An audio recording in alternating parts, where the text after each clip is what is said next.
Jessica Lind, welcome to the Echo Podcast. Thank you. So you are between a flag and a fern. And a fern. And this painting, my father, you'll see him, I'm sure, at a closing. He did this about a decade ago. It's amazing. Isn't it? Looks like he's got some oils or some airbrush in there. You can ask him all those questions. I will. So that's who the artist was when you see him. So, Jessica, we're here to talk about title insurance. Yes, title insurance. And everybody's excited about title insurance. It's something that let's go out and buy title insurance. Oh, yes. And so it's nothing that anybody ever is like shopping for. Like you're shopping. Oh, no. You know, you go out and let's go buy, some new furniture today, or we're going to go out and buy a new car.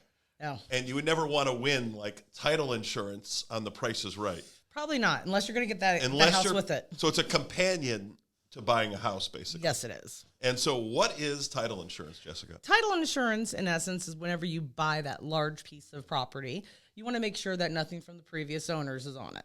And plus, you want to make sure that you're not buying from a scam artist either. So you go through in Florida, generally with the title company, such as myself. And what we do is we make sure we take your contract as a real estate agent.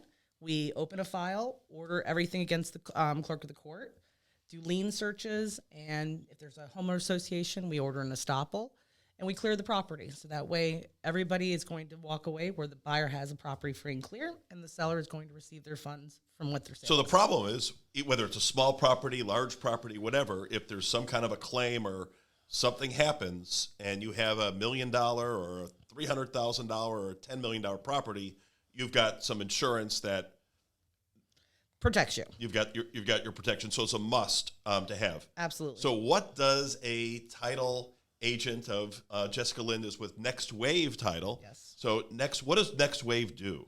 Next Wave Title is just what we just went over of what the title process is, where we make sure we get all the information from all parties on the transaction, and we make sure we close it, and everybody walks away happy. So there's a lot of parts that are moving in this whole thing, because Absolutely. You're really much more than a title insurance company. You're handling the closing of every transaction. So everybody's been through and has bought title, has worked at the closing, whether you're buying or you're selling or who's ever paying for it. Mm-hmm. But there's really a million bits of moving parts that you're handling, including the emotions. But can you walk us through because a lot of you're dealing with the mortgage companies, you're dealing with the HOAs, you're dealing with insurance, you're dealing with both real estate agents, you're dealing with the buyer and the seller. Mm-hmm. It's like everything's on you. Well, that's it. Every single property is unique. So just like every buyer and seller is unique. So every time that I get a contract, I have to look at what kind of property I am dealing with, as well as what kind of buyer and seller I have. Because if they're not going to be here, or if they're buying an LLC, or if they're buying a trust, there are things that go with that. So you need to analyze really that first moment you get that contract, because if there's a problem, everybody needs to be made aware of right at the beginning. So going through that process, we then order a title search, see what's of the court records against the property. We're mixing everything together between the buyer, seller, lender, agents, getting all that information of fees and information of whether their spouse is going to have to attend or if I need pages for their trust.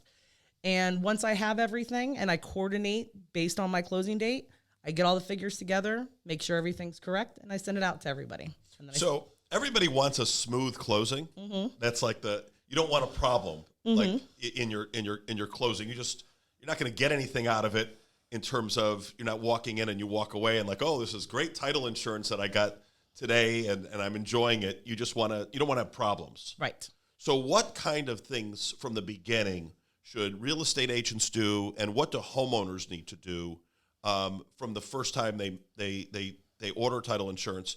And a secondary question is, sometimes it's best to pick your title agent before the deal happens because you want to go through lien searches and stuff like that. Correct, because normally those lien searches and estoppels, they're going to happen when you go through the title company. Right. They're the ones that are going to order that. So selecting that title company that really goes and has that above and beyond communication, because that's the one thing in all the years that I have done this job is that communication is key. Letting everybody know what information you need ahead of time to confirm that, okay, if there's extra people, they're going to be here, or if they're not going to be here for closing, they're going to make arrangements with me ahead of time. That way, all the pieces fall together so that your closing actually happens. And, that's one of the biggest things with selecting that title company is that communication. So when you're doing a lien search, what are you looking for? Like and this is why I think you need to do this beforehand. I had a client who, since he's deceased, I'll talk about it a little bit, was an old Masters champion. As like the Masters tournament. And he had passed away, was living in the house, and he, though, ordered, unbeknownst to us, he got a hot water heater or hot AC, something like that. And it was found at the last minute in the title search, which is, if you did it before, you'd find out and you would have all this problems and have to get everything permitted and stuff like that. Well, water heater would be part of the lien search. That's right. Different from the title search. So the lien search is what's of the city records. That's your building departments for permits. Or then you have code enforcement, which is also through the city and county. So are you searching then into the county, or how do you go? That's what the lien search does. So when we order that lien search, we're addressing if property taxes are paid, if there's code enforcement violations that need to be addressed prior to closing, or if there's open permits from maybe a rogue contractor that somehow did something on your property and then you didn't realize it, and now we have to close it out so it doesn't go to the buyer. So sometimes what happens is a seller is totally unaware that these things happen, or somebody's put a lien on your house as well. Absolutely. Some contractor from whatever who's disgruntled. Or you have a homeowner that decides to make a movie theater room out of their garage and they're not permitted for it. So these are things that come up. And the sellers sometimes think they're going to get away with it, but Jessica's going to find out. That's it. That's the lien search. That's what keeps you protected. You got to tell your realtor these things and address them in advance, because these can totally disrupt the deal, and the deals have fallen apart. Oh, yes. With these last minute surprises. What's the weirdest thing you've ever seen with a lien search? Oh, I would have to say the garage scenario. The garage scenario, that's a real scenario. Because there was a property where they decided to upgrade their property and make one of those $50,000 movie theater rooms in their garage. Well, the lien search popped up that they pulled a permit and it came back. So what that seller had to do, in essence, was tear that $50,000 movie theater not only out of his room, but then he had to reduce the sales price to now account for the buyer who's not going to have it, all in order to sell their house. I've seen that before, where people take a 3-car garage or a 2-car garage and make it into a 1. And now you're saying it's living square feet instead of not. Yep. I've seen an addition done without permits. Do you ever get gas lines that are done without permits? No, but I've had pools built on top of easements that come up on those permits and surveys. So there's been a lot of things that happen on the property, and that's why those searches are important. Surveys, lien searches. So you really want to do your, the surveys and the lien searches and all this work, ahead of schedule. You need to be talking, if you're a homeowner, to the title company, not at the last minute when it goes under contract, because you want to avoid the problems, and it's best to talk early on in the process, and pick them ahead of the process. Absolutely. And you want to make sure you have that experienced title agent, because if you don't, you might have someone who's new to the situation or has never come across it, and you'll spend months trying to figure it out. So you've accumulated all this knowledge in the last month when you first started and entered the title business. Oh, yes. When I've been doing this for 20 years and have had the offices I've worked at, I've had a nice little mixture of, nice little situations that never happen. And that's, a good benefit to me, because, whenever you're in one office, you don't get that diversity. But, whenever you like to learn about how things happen, like I do, it's a great industry. Besides doing the lien searches, what else? What kind of communication do you have with insurance companies, mortgage brokers, HOAs? Can you go down that list? Sure. So once I have the title commitment, generally I have already the buyer and seller information. And I'm looking at my title commitment. And if my title commitment has anything odd from the previous, like the current owner, like they need a continuous marriage affidavit or something in title needs to be addressed, I'm going to reach out to them and get that information. But after I have that is the lender. The lender or mortgage broker, whichever you decide to go through, is going to then order the appraisal and then as well as work up your loan. And I'll work with everybody during the course of this, exchanging information, providing documentation, providing updates. And then once I have everything together and the lender is good to go, we arrange the closings, work our figures, get everybody come and sign, and we disperse. And who are how about the HOAs and the POAs that you have to deal with? Homeowner associations are what we order the Estoppel through, and that's just a document that tells us what to collect as a title agent on the property. So once we have that, which can take sometimes a month to even because acquire. sometimes you're waiting for people want to do a quick closing. Yes. And the association doesn't. They meet when they meet. Yes. So if the meeting is on the 17th day, all of you out there know how you've all probably in their condo association or homeowners association. And if their meeting's on the 17th and you're closing on the 14th and it's not in yet, yes, that can delay the closing. And that's why if you have a good title agent, like the one I strive to be, is that you let the agents know ahead of time. Like, look, there's a homeowners association. Have the buyer or yourself reach out to them, find out what their process is, because they're not going to let me know until I get that back, which can be a couple days. So if there needs to be arrangements made where they're trying to get that fast closing moved, you're going to address it in the beginning stages, so that way it doesn't interfere with your ability to close. And what is a good realtor? Who the best realtors that you have?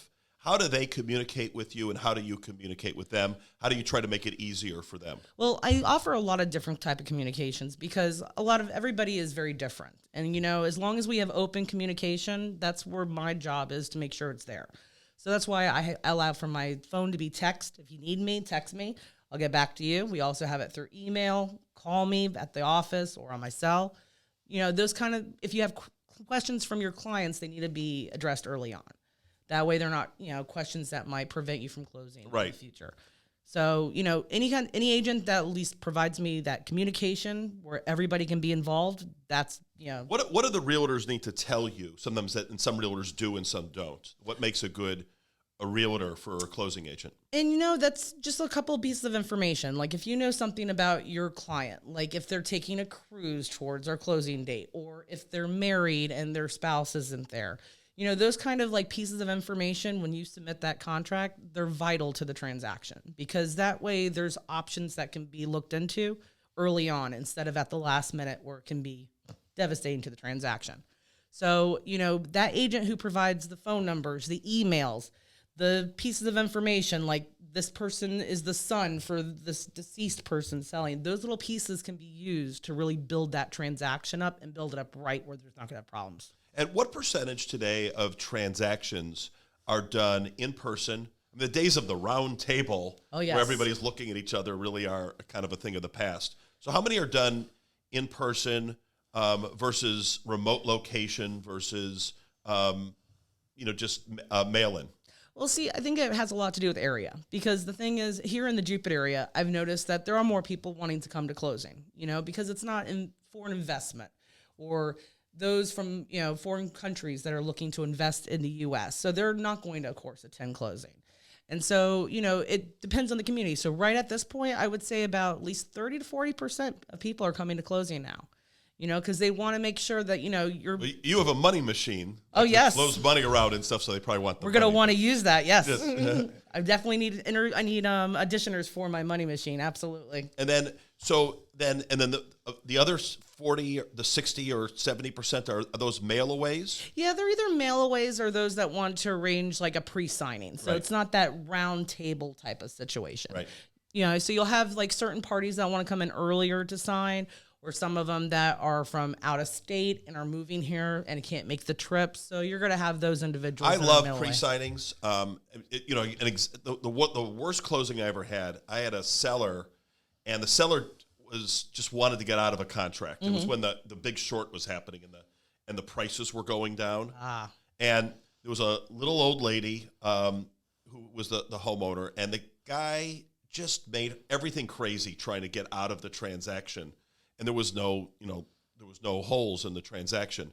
So there was a confrontation at the walkthrough. You never want your seller and buyer to be there at the walkthrough. The seller, this little old lady, just starts going at him, but she hadn't cleaned out the house because she was afraid he wasn't going to close. Oh, no. And never pre-signed. So it's all of a sudden, I'm like, how is she going to clear everything out of this house? And so we get there, and we're there like at 4:30. It was a late closing. She's not there. 4:45, she's not there. She's not answering her phone. 5 o'clock, 5:30, 6 o'clock. Seller says it's 6 o'clock. She's past working hours. We're leaving. She's on business hours. Okay. So she didn't appear until, and it was at that point he contested it and wouldn't sign off on it because she wasn't there. Property never closed. If she pre-signed, and there's things that could happen. You could get sick that day. You could be in a car accident. True. There's so many reasons if you pre-sign. When you're pre-signing, you can also, you don't have that tension because you're moving and there's all that stress going on. It's one less thing to do. Oh, yeah. I've had actually even sellers that have gotten car accidents coming to closing because they've been trying to rush to meet me. Oh, you told me about something crazy like that. You know, it's that. Didn't you have to go to the hospital once or something? Oh, no, not on that occasion. But no, the one that I'm referring to was actually in Orlando. Whenever they had so much traffic, at least, you know, the motorways down here are a little bit better than Orlando. So, but, you know, it's that panic that sellers have whenever they need a sign. It's get it out of the way. In the end, if you don't look at my numbers and agree with them, we're not closing. So at the end, at least it takes care of all the wet signatures. Where's and everything has to be wet. You can't, is that correct? Well, certain documents have to be wet, like the ones that for recording. They have to be notarized. So you have to sign in front of a notary public. Those are the ones we refer to as the wet signature documents. You know, there is electronic signing options, but, you know, to me, I'm free as a notary, and, you know, notary cam is a little expensive. So I try to get everybody to sign with me. Okay. What's the weirdest place you've ever closed? Oh, like that you had to go to? I have actually I have drove to a prison before, and had to like go and get documents notarized for somebody selling in prison. You go to like the cell? Oh, I've gone into the waiting room as a visitor with my documents and my notary stamp. So there's that glass there, right? Oh, well, so with the glass, how do you sign? Thankfully, the offender I had wasn't that extreme. Like we had a table, and you know, we sat down in the jail. The jailiff was the notary, so I had one of those. I've also done it in the We've had one in prison where one of the spouses had to sign. I remember that. Oh yes, and then I had even one like I had to go to a hospital, had to do like the whole mask, everything with the clipboard, signing as the notary. I've done a lot in my years. Any fights break out? Oh, I've had a buyer and actually a seller and an agent across the table. They were gonna fight over a deposit about who led who down there, and I'm like, gentlemen, we just need to calm down. How do you keep everybody cool? Because there's emotions that run. And it can be high at closing if there's a dispute. Well, I think it's really just, you know, put yourself in everybody's perspective, okay? Because everybody has their own perspective, and that's why everybody got together in the beginning of the deal, because it was a good deal for everybody. And, you know, things change, and then you have the pressures of closing the audit. And, you know, you have to be that person to go, no, this is what we're here to do, and, you know, be that unbiased party. Because we're all here to represent the contract and the agreement. And, you know, you have those kind of very difficult situations where, you know, you have to like address them and sometimes separate individuals. But you have to be able to, just like your file, lead it to where it closes on that closing date. So where you don't have buyers or sellers with moving trucks in your parking lots ready to move, and you as a title company can't because you didn't do something. Now, the parent company of Next Wave they're licensed in all 50 states, and legally they have lawyers in 17 states, and there's a lawyer on staff. Why is that so important? I assume a lot of it's experience, things that you need, if you have a question that you can call. It is infrastructure. And then the fraud that goes on. It is infrastructure, which is really important, especially in today's market, because, you know, you have to have a company that has at least enough, you know, to be able to invest in security, to be able to invest in ongoing education, research, to the ability to get a system that can actually handle noting your file as you work it up. Because those are the things that are going to prevent problems. And, you know, if you have a company that has that, gives you that support, that's what makes it profitable. Because if you don't, no matter how good you are in this industry, you'll just be in the end disappointing people. Well, a lot of times what happens is there's like the family lawyer wants to do, who is not in the rhythm of doing a lot of transactions, wants to do it. Or you get a company and there's not that legal, you know, basis with their, you know, two. Right. And those are some of the times the worst closings I have, because the person doesn't know, they're not in the rhythm of doing it, and they don't know how to do it. Well, a lot of attorneys, you don't find that too many that just specialize in closings. Right. You know, normally they're brought in because they have a client that they have an interest in. So, you know, I always like to say, but you could call Joe if you need something. Oh yeah, that's where, like, you know, as a title company, we're the warm and fuzzy version of an attorney, because we also have an attorney too that we can reach out to and get information with. Right, if there's questions to ask, or there's an amendment that needs to be drawn up of some sort. Exactly. Critically important, because those, you can get a little bit of legal in there where sometimes those things can run into the thousands for a buyer or a seller. Absolutely. In those situations. That's why I always like to say I'm better than the attorney, because I just have a flat fee. I don't charge by the hour, and I work just for the benefit of everybody. I'm the unbiased party. Yep. What other issues have you had in title over the years that are good tips for realtors and homeowners or buyers? Power attorneys. If you're planning on using a power attorney, make sure you have it pertinent to your transaction. Also, whenever you do like the LLCs or as well as the trust, make sure you have that documentation secured and done by someone who understands what needs to be done. Those are the biggest things. Whenever you're trying to finance property, if you have a trust or an LLC, make sure you clear it through your lender. Those are things that, you see that pop up during a transaction. Does FIRPTA 1031 exchanges, do those things come into play? Yes, it is. Especially in this area now, you see a little bit more of an uprising. So, if you have a foreign seller, you need... FIRPTA is foreign selling, and there's withholding tax that you have to do. Foreign International Real Estate Tax Act. Ooh, so FIRPTA, right there. Acronyms. So what it does, it goes into making sure the buyer does not have to incur the tax of the seller. So you got to make sure that you have an attorney involved, or that if you're signing that intent to reside, that your transaction meets the right criteria for it. And the 1031, anything special you have to do for 1031 exchanges? 1031, it goes into that capital or that the cap or the word escapes me now. It's the tax issue everybody's worried about. It's like Port Salerno. We were trying to. No, when you file your tax, it puts you in that higher tax bracket Yeah. to pay more in taxes in the end of the year. But the thing is with 1031 exchange, you have to make sure, of course, your 1031 exchange and your title company are linked together. Because if funds go to the wrong account or there's not the right paperwork in place whenever you close, it can mess up your 1031 exchange. What things can't you find from people that you always need?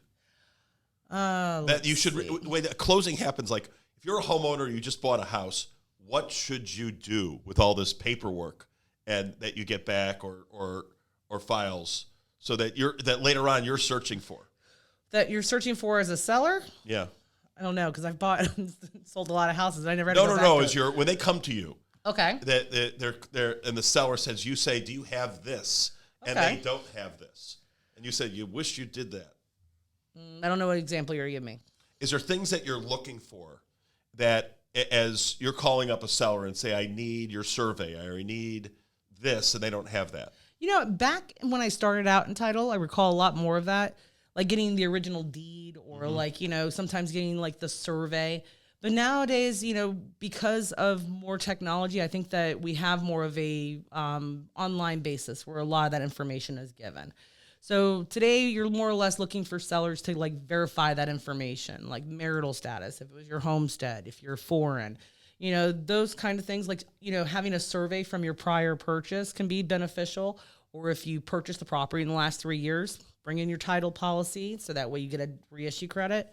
Those things you can, ask the seller for, but there's not too much of the paperwork that used to go into a lot of the stockpiling. Tell me about the escrow verification and transferring of funds. Two things on it. One is all the fraud that goes on, and how do you assure that both from Next Wave's standpoint and things that you do, and then second on that, I want to talk a little bit about wire transfers and how much time that's needed for them to get over to you. Okay, for like wire transfers, the biggest thing I always get from buyers is, how long will it take for my wire to hit? And I always tell them that it's like a combination between one person at one bank pushing a send button and the other one a receive. Depends on how fast they can communicate. I can get in 2 hours, I can get in 3. But generally, whenever you're sending wires, it's a daily process. And I always set my closings up for Thursdays because you either want to do a Tuesday, Wednesday, or Thursday, in my opinion, and not the 15th of the month or the or the last day of the month, because that's when they all happen. But the problem with the Friday closing is if the wire doesn't get there, a good realtor who represents the seller is not handing over the keys. And I'm sure you've had this instance where the buyer's going crazy because their stuff's on a moving truck, but it hasn't. They don't own the house, so you can't do it. That's it. It's the liability. Because for the seller, from what I'm told, is that if they let them in the house and they get hurt, who's the properties? Only a fool does the Friday closings. That's it. You always make sure you have, if you're planning on moving in that weekend, it closed during the week. Not on the first of the month or the last day of the month. It's stuff happens. The bank, that's it. Mortgage companies are all going crazy at that time. Mortgage companies, to me, they hit the first, the middle, and the end because they don't want to collect more escrow. So if you avoid those parts of the month, you're better off for sure. Yeah. And then tell me about the fraud and what a buyer, a seller, and the realtors need to look out for. Well, the first line of defense really goes from the real estate perspective because you're the first person who's going to get their signature on that contract. So I always recommend for, any kind of agent that's not face-to-face with somebody, get a look at their driver's license. Make sure they are who they said they are because that way if you're, selling that first part of fraud. Next, with me and title, I'm getting information that only the true owner would know would know about the property. So if they're not living in the property, I'm looking at, where they are in a location period. I'm talking to them, either getting some pieces of information to make sure that I know that this person is who they are. And if they're not attending my closing, I'm making sure that I go through a reputable service that's going to validate who they are and get the right identification to do it. And how much security is there with escrow, with wire transfers? Well, our systems have a lot of actual security process. And this is where a larger company, and that's where having a larger the right systems company and one that knows what to invest in. A lot of these are going to happen with the smaller companies. Oh, yes, because if someone breaks into my office and tries to hack into my computer, they can't because it's tied to my personal cell phone. And I have identification processes that I have to go through even before I even get on the actual server. You've got to having your own server and having all these things are like, there's a lot of safety and cost that goes in on title to making sure that it's. And that's it. And I've worked at quite a few different title companies, regardless if you have one location, 2 or 3. You would be surprised at how many do not invest in that. And that's where, like with Next Wave Title, we really invest into our security, and it's very impressive. And then you have apps too that you can use for the agents and the homeowners to keep track of everything along the way? Absolutely. We have the apps for our agents so they can get preliminary figures. So that way they're not waiting for somebody, to get back with them on a Monday or Friday at a title company. They're able to get answers for their agents and make them resourceful to where not only they can answer the questions right away, they're not having to wait for somebody else to tell them. They can give it to their client right then and there. How about all the AI stuff you're seeing? Like, I saw someone had wired some corporate CEO like $250 million, a few weeks ago it was like in San Francisco. Okay. Where somebody pretended to be somebody and they're on a video screen. With it. To me, that's like a lapse in security because they're not looking at the location through like longitude and latitude where that IP address is coming out. So that's where those systems in play really help. So. Anything I didn't ask you, Jessica? I don't know. You kind of caught me off guard on a few of them, but yeah, I think you covered it. So you always wanted to do a title talk, you told me. That's it. So I would love to do that because, there are problems that you even come through as like from another title company. And if sometimes you need that second party, that's what, to me with my agents, it's about partnership. It's like working together to improve the process. And, if I can be there for my agents, I want to be. So Jessica, somebody wants to get a quote from you, use you for title. How do they get in touch? They can reach out to me directly at 561-390-WAVE. So 390-WAVE. Yep. Or 9283. Or they can get through me on my cell at 772-812-6842. And what is your email address? It is jessica.lind, that's L-I-N as in Nancy, D as in David, at nextwavetitle.com. All right, so now you know how to get in touch with Jessica. So for Jessica Lind, Next Wave Title, Echo Fine Properties, Rob Moore over there, our friendly cameraman, Jeff Lichtenstein, let's give a wave to everybody for Next Wave. Thank you. So long, everybody.